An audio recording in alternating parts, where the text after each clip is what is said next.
A USP recentemente ativou um link de 100 GB, então tem várias pessoas que vieram me perguntar a respeito disso. Eu achei interessante estar colocando aqui para vocês também, né?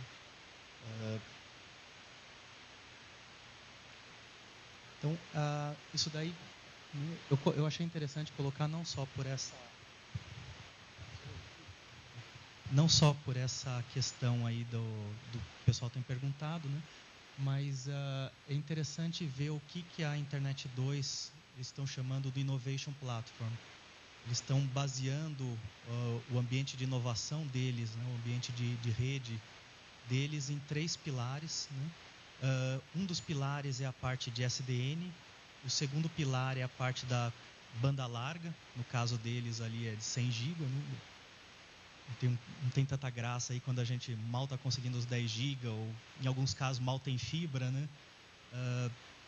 E o terceiro é a parte de DMZ científica. Do lado das iniciativas de internet do futuro, né, a primeira grande iniciativa que a gente tem é o Projeto Fiber. Né? Para quem estava aí desde segunda-feira, já teve a apresentação do Michael Stanton, já teve a apresentação do César Marcondes. Né? No nosso caso específico ali da USP, a gente tem um item a mais, que é esse testbed Kyocera Emulab, que é um testbed que foi originário do projeto Kyocera em 2006, 2007, mais ou menos, e que foi sendo evoluído ao longo desse tempo, foi incluído no projeto Fiber e foi a porta de entrada para a gente nos projetos de internet do futuro nos Estados Unidos. Colocando aqui um outro slide, essa é como a gente está fazendo a conectividade do Fiber externamente. Então, hoje a gente tem um circuito de nível 2 interligando o LARC até o I2CAT na Espanha. E a gente tem um outro circuito de nível 2 interligando o LARC, o CPQD e a Universidade de Bristol, na Inglaterra. Né? Com o I2CAT a gente está usando a rede clara, diretamente ali para a Europa. No caso de Bristol, a gente está passando pelos Estados Unidos. Né? Dentro do Fiber, a gente tem uma série de atividades que já foram faladas. Né? Eu coloquei aqui uma que seria a parte de aplicação, né? Uma aplicação para demonstrar o potencial do Fiber. Né? Que a ideia é um ambiente de distribuição de vídeo de alta resolução.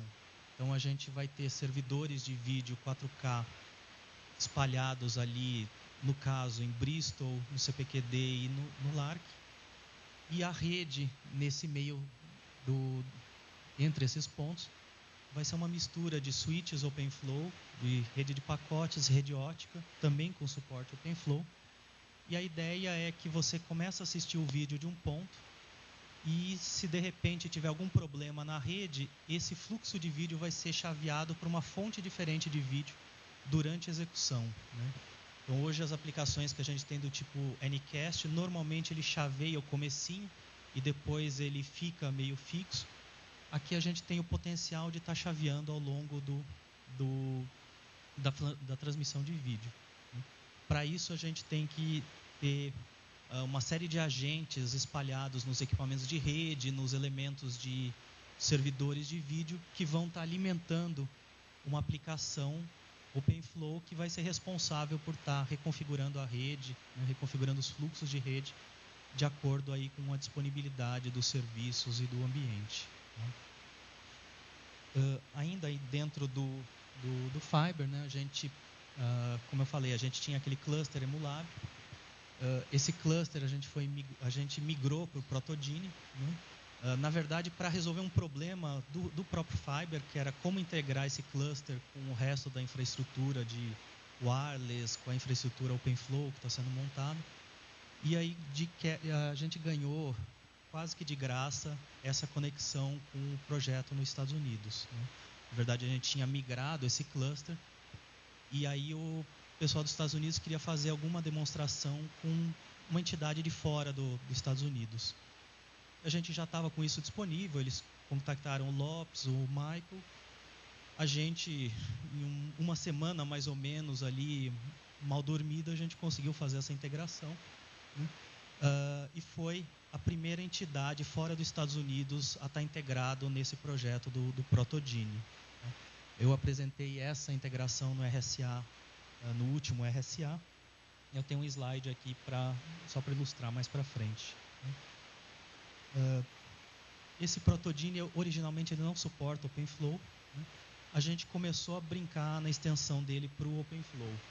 Então, hoje, quando ele vai fazer um provisionamento de redes virtuais, é na base de scripts e MIBs proprietárias. Então, hoje ele é baseado em equipamento Cisco.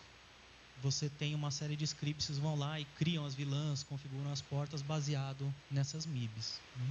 Então, a gente lembra até da última vez que a gente fez uma extensão pela FAPESP, onde veio o questionamento de por que a gente tinha que comprar um equipamento da Cisco se ele custava 3 vezes o preço de um equipamento mais simples. Não vou nem falar se é o equipamento da Santa Efigênia, mas veio o questionamento por que especificamente eu tinha que colocar Cisco na proposta da FAPESP. E aí veio a questão da compatibilidade. Então, a gente está mudando essa parte para fazer o provisionamento OpenFlow.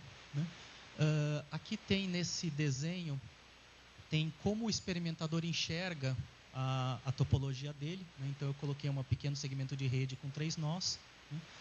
E o provisionamento, ele vai ver que os nós, tem 2 que estão ligados no switch da esquerda e um terceiro no switch da direita. Então, ele vai ter que configurar as VLANs, as portas, os trunkings entre os switches, para criar essa rede virtual específica para aquele experimentador. Então, no caso, a gente começou a fazer essa migração, fez um mapeamento de todas as funcionalidades de provisionamento que precisam ser feitas em cima do switch, e o que dava e o que não dava para fazer em cima do OpenFlow. Então, a gente colocou aqui um exemplo simples com algumas regras. Por enquanto, está sendo inserido manualmente essas regras, tá? Até mesmo para fazer uma demonstração. E aí, depois, a gente está fazendo essa integração no provisionamento para botar isso para funcionar nos vários experimentos. Tá? Esse projeto é um trabalho de mestrado de um dos alunos do LARC e que está contando com a parceria daquele projeto da ANSP com a Datacom, que o César Marcondes comentou ontem, acho. A gente tem algumas iniciativas pontuais em pesquisa. Hoje tem alguns alunos de iniciação científica em projetos com OpenFlow misturado com wireless e OpenFlow misturado com a parte de segurança, com controle de acesso. Para quem conhece aí os mecanismos de NAC ou NAP, de controle de acesso. Essas iniciativas começaram esse ano também. Também esse ano a gente começou com uma iniciativa voltada ao ensino básico. A gente tem no LARC, já faz um bom tempo, um laboratório didático de redes.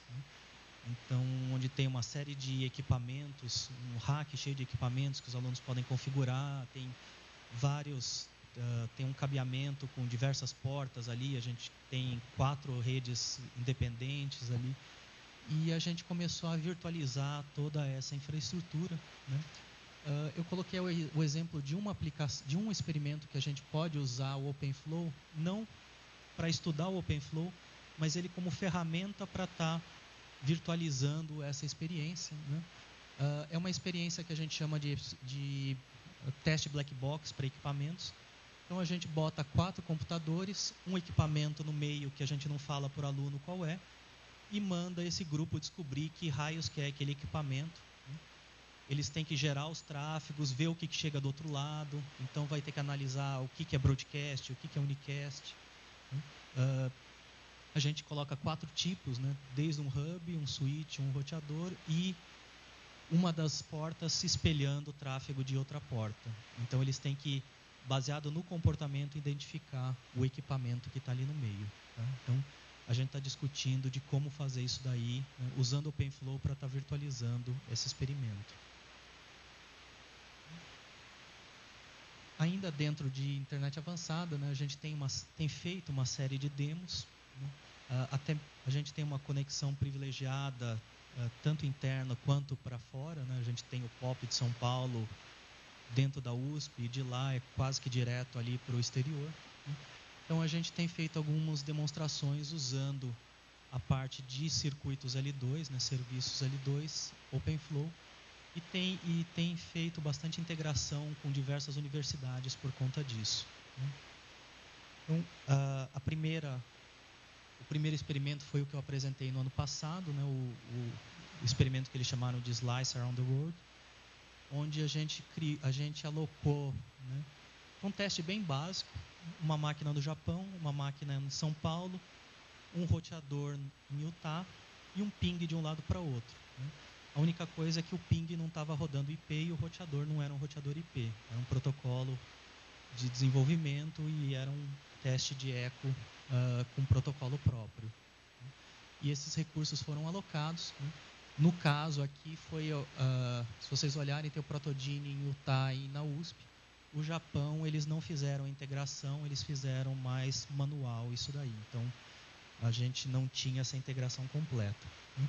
Isso foi apresentado na conferência do DINE em outubro do ano passado, né? Esse ano, baseado nesse experimento, o pessoal resolveu incrementar a demo. Então, eles criaram um experimento chamado Trangel, né, onde envolvia mais parceiros e, ao invés de usar uma aplicação simples, eles criaram uma aplicação de geoprocessamento, né? Então, a gente tinha clusters, novamente, no Japão, no Brasil e em Utah. Além disso, em Universidade de Vitória, em Vancouver, se não me engano, Northwestern em Chicago, Ghent na Bélgica e na Alemanha, uma universidade que eu não ouso pronunciar o nome.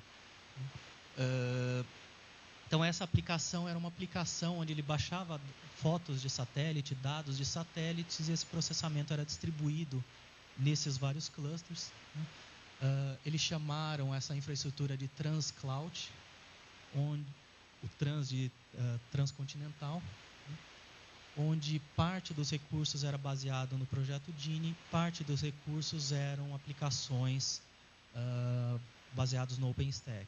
Então, a parte de storage dessa aplicação eram clusters rodando OpenStack. Isso foi apresentado também em março desse ano, né? Aqui, só para vocês terem uma ideia da quantidade de entidades e a quantidade de pessoas envolvidas, né? Essa é uma foto do pôster que eles apresentaram lá, né? Então, tem umas fotinhos aí das aplicações e o número de entidades, não só as próprias universidades, mas as provedoras de conectividade, né? As redes nacionais, as redes regionais, a entidade de OpenFlow, enfim, tem vários grupos para fazer essa aplicação funcionar, né? Além desse, teve também alguns demos dentro do Fiber, né? A gente gosta de deixar as coisas complicadas, então a gente resolveu mostrar para o comitê avaliador, né, que estava lá vendo se o Fiber servia para alguma coisa e se continuava ou não o projeto, se o dinheiro estava sendo bem gasto. A gente resolveu fazer umas demos usando esse ambiente, né? Dessas demos, uma foi uma demo de Routeflow, junto com o CPQD, que o Salvador já comentou, e a outra é uma demo que a gente chamou de Live Song, onde a gente tinha uma aula de canto com professores e alunos em Barcelona e professores e alunos no Centro Cultural de São Paulo, ali na Vergueiro. Então, essa transmissão foi feita usando circuitos L2 com OpenFlow. A gente usou um software usando o vídeo comprimido e o áudio não comprimido, né? O importante, como era uma aula de canto, você tinha professores avaliando a qualidade do canto dos alunos que estavam do outro lado ali do Atlântico. Então, o áudio tinha que ser de altíssima qualidade, né? Essa transmissão ocorreu entre esses dois lugares e a gente, em Salvador, viu alguns pedaços dessa transmissão que estavam sendo feitos pela rede acadêmica, né? A gente teve alguns percalços aí, do tipo, no dia anterior, a gente dormir com tudo funcionando e acordar com uma fibra rompida algumas horas antes da demo. Mas no final deu tudo certo, aí a gente conseguiu fazer essa demo. Né? Então, na linha de internet do futuro, né, de SDN, a gente tem feito aí alguns experimentos. Né? E aí vem a parte da DMZ científica, né, que já foi mencionado pelo pessoal da Unesp. Né? O conceito é originário ali da rede do Departamento de Energia norte-americano. Né? E a ideia, né, nada mais é do que um pedaço da rede separado da rede de produção que é voltado para aplicações de alto desempenho. Né? Então, a gente tem um nome aí diferenciado, alguns já tinham isso daí feito, né?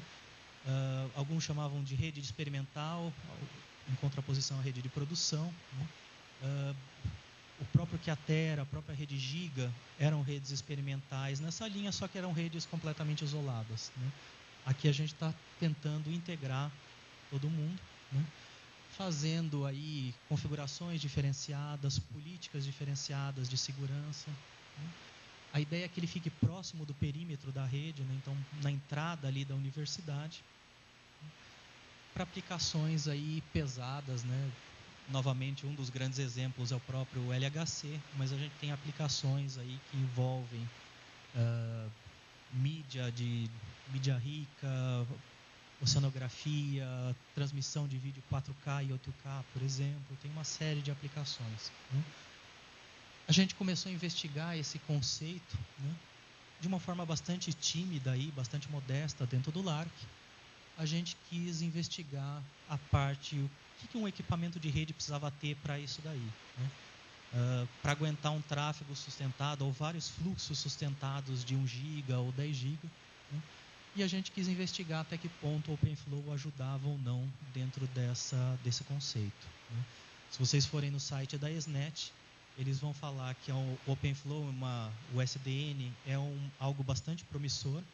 Eles recomendam, já que você vai comprar um equipamento, já comprar com OpenFlow, mas eles não recomendam estar utilizando numa DMZ de produção. Então, a gente resolveu investigar, tem algumas questões associadas à implementação, à forma que o tamanho dos buffers dentro do switch, né? Questões de latência, questões da própria implementação do OpenFlow, né? A questão de circuitos de nível 2, né? Pelos próprios exemplos que eu mostrei, deu para ver que a gente usa isso de forma extensiva nesses tipos de aplicações. Então, a gente tem que ter formas de tunelamento de nível 2, seja com MPLS, VPLS, VLAN simples. Né? Quem estava aí na segunda-feira, nas apresentações da Brocade, eles falaram de outras formas, como o VXLAN, por exemplo. Né? Também essa iniciativa a gente está junto aí com a ANSP e a Datacom, né? Dentro ali da rede do LARC. Né? Essa experiência a gente acabou usando numa chamada que teve da FAPESP, da RNP, de um grupo de trabalho específico para Science DMZ, onde, ao invés de a gente estar investigando a questão do switch, a gente tinha que criar um modelo de DMZ científica que a RNP pudesse estar fornecendo ali ou montando junto a algumas universidades. Então, a ideia desse projeto é estar investigando a necessidade de algumas universidades, está montando uma arquitetura genérica que possa depois ser refinada com necessidades específicas e kits que seriam implantados em algumas universidades. Tá? O que seria esses kits? A ideia é que a gente vai ter um equipamento de rede com OpenFlow, 2 máquinas para monitoramento, usando um software chamado PerfSonar, que já foi mencionado aqui também, alguns de vocês já devem conhecer. 2 máquinas, né, uma específica para estar medindo latência e outra específica para estar medindo banda. Né? No próprio Fiber, a gente usa essa infraestrutura para estar fazendo testes regulares, testes periódicos ali de desempenho entre as várias entidades. Né? Uma máquina especializada para transferência de dados, que é o DTN, o Data Transfer Node. Né? Então, essa máquina ela tem que aguentar um tráfego sustentado de 10 GB ou superior. Né? No caso, então, não é qualquer hardware que suporta isso daí, tem que entrar no aspecto da arquitetura de disco. Né?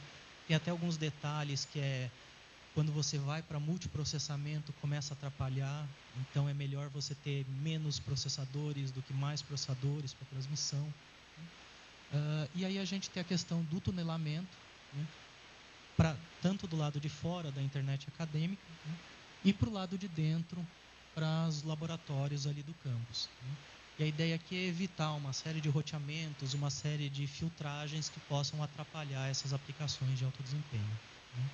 Esse é um modelo genérico que depois a gente vai estar especificando, né. Aqui não tem no desenho, mas ali junto da internet acadêmica, né, além dos próprios circuitos estáticos e o serviço L2 da RNP, a gente também tem as conexões experimentais da rede Quiatera e da rede Giga, que vão estar encaixadas aqui nesse modelo. Então, como é que a gente costura esses vários circuitos L2 aí dessas diferentes redes. E a terceira iniciativa que a gente tem é algo também bastante recente, né? A USP assinou um convênio com a Universidade de Ohio, a Ohio State University, para cooperação científica. A gente foi procurado pelo pessoal de Ohio, né? Na verdade tem um brasileiro lá que acabou procurando a gente, e para a gente fazer testes ali do ponto de vista de rede, né? Então a primeira ideia que surgiu, né, como eles também estão implementando uma DMZ lá, né, a gente veio com a ideia de fazer testes tanto de interoperabilidade quanto desempenho entre os dois ambientes, né? E uma aplicação possível que a gente vislumbrou é uma aplicação de renderização remota, né? Lá eles têm um centro de supercomputação com acesso para essa DMZ, e a gente está pensando em usar, né, o processamento, a renderização feita nesses supercomputadores, transmitido para um portal de visualização que a gente tem lá no LARC para vídeos 4K ou de repente até mesmo superiores aí, né? A gente submeteu também, teve uma chamada recente da FAPESP com a Ohio, né, para intercâmbio, para pesquisadores daqui irem para lá e vice-versa. Então foi uma chamada que foi submetida ao mesmo tempo por nós e por eles, né? Esse foi submetido essa semana, né? Inclusive, segunda-feira. E então a ideia é a gente estar utilizando isso daí também para estar montando, fazendo esse convênio aí de cooperação funcionar, uma vez que ainda não tem nenhum recurso do lado da própria USP. E a terceira parte, né, que eu incluí aqui foi a questão do 100 GB dentro da USP, né? Então, a USP tem um projeto, FAPESP, associado à rede da USP, né? No ano de 2011 foi especificado, foi adquirido uma série de equipamentos aí da família da Juniper, né? E já foram adquiridos todos esses equipamentos com OpenFlow, né? E nessa aquisição, né, vieram 4 interfaces 100 GB, né, do tipo LR4. Tá? Então a gente usa uma única fibra para estar transmitindo 100 GB. Né? Não sei quantos aí já viram as especificações, o que tipo de interfaces que tem de 100 GB, mas você tem uma série de interfaces de 100 GB que eles usam várias fibras em paralelo, né? Então, as de curto alcance, por exemplo, eles podem usar 10 pares de fibra, 10 GB, numa única interface, é um cabinho um pouquinho diferente, né? Então, vieram essas 4 interfaces, né? O pessoal do CCE, que é responsável por essa rede da USP, né, foi lá ver se a gente queria estar fazendo um teste com esse equipamento, né? E como toda pessoa que gosta de tecnologia, né, vem alguém com equipamento que ninguém nunca viu, né, e fala, olha, vocês querem brincar com esse equipamento? A gente topou. Depois foi ver o tamanho da encrenca, porque a gente teve que mexer na infraestrutura elétrica para aguentar esse equipamento, né? É uma pequena usina ali de consumo de energia, esse carinho, né? Depois veio a questão de como que a gente gerava tráfego para estar testando isso daí, né? E a gente acabou fazendo parcerias aí com diversas empresas para estar testando isso daí. Então, primeiro os testes.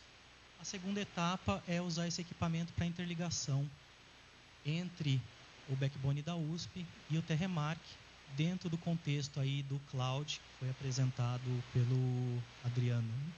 Então, para essa interligação das nuvens, a gente estaria utilizando esses 100 GB, né? O que está faltando é a parte da Padtech para estar fazendo essa transmissão. E a parte, e também que eu estava falando para o Pascom, né? Se eles demorarem muito para tirar esse equipamento da gente, provavelmente eles não vão conseguir mais tirar, né, esse equipamento. Aqui, só para vocês terem uma ideia do tamanho do transceiver de 100 GB, né? A gente está acostumado com XFP e SFP. Esse é o tamanho do bichinho de uma única porta de 100 GB, no caso o LR4. Né?